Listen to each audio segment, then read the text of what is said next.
এক ডাক্তার ছুটতে ছুটতে হাসপাতালে ঢুকলেন, তার একটি সার্জারি করার আছে। তাকে দেখেই রোগীর বাবা চিৎকার করতে শুরু করল, আপনার এই আসার সময় হলো? আমার ছেলে মৃত্যুর সঙ্গে লড়াই করছে, আপনার এই দায়িত্বজ্ঞান। ডাক্তারবাবু শান্তভাবে বললেন, আমি খুবই দুঃখিত, আমার একটু দেরি হয়ে গেছে।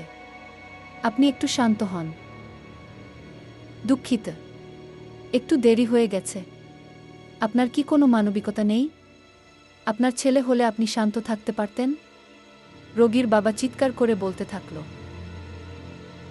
ডাক্তারবাবু কোনো উত্তর না দিয়ে তার কাঁধে হাত রেখে মৃদু হেসে অপারেশন রুমে প্রবেশ করলেন।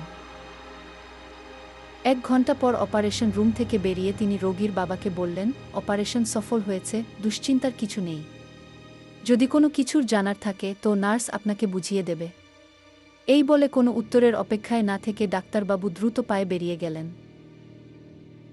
লোকটি ডাক্তারবাবুর ব্যবহারে অবাক হয়ে নার্সকে জানালো যে সে ডাক্তারবাবুর ব্যবহারে আদৌ খুশি নয়। এই হাসপাতালে তাদের আসা ভুল হয়েছে।